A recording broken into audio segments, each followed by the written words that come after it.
दरवर्षीप्रमाणे यंदाही राजधानी दिल्लीत शिवजयंती मोठ्या उत्साहात आणि भव्य प्रमाणात साजरी करण्यात आली।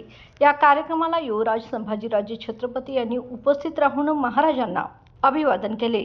महाराष्ट्र सदन येथे शिवजन्मोत्सव सोहळा युवराज्ञी संयोगिताराजे छत्रपती आणि युवराजकुमार शहाजीराजे छत्रपती यांच्या हस्ते संपन्न झाला। महाराष्ट्र सदनाच्या प्रांगणातील श्री शिवछत्रपतींच्या प्रतिमेस पुष्पहार अर्पण करून मराठा लाईट इन्फंट्रीच्या वतीने महाराजांना मानवंदना देण्यात आली। दिल्लीत स्थायिक मराठी बांधवांनी एकत्र येत अत्यंत शिस्तबद्ध आणि उत्साहपूर्ण सोहळा पार पाडला। यावेळी दिल्ली शिवजयंती राष्ट्रोत्सव समितीचे दादासाहेब जगदाळे, प्रवीण पाटील, संपत धनवडे, गोरख पाटील, हनुमंत चव्हाण, लोकेश सावंत, प्रमोद शिंदे, चंद्रसेन सावंत, सुशील सावंत यांसह असंख्य शिवभक्त मोठ्या संख्येने उपस्थित होते।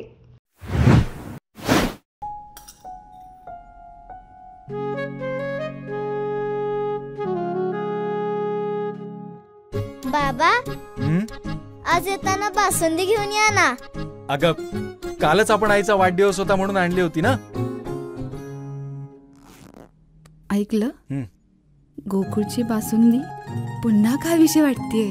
खरं सांगू, मलाही खावीशी वाटतेय। पुन्हा पुन्हा खावीशी वाटणारी गोकुळ बासुंदी।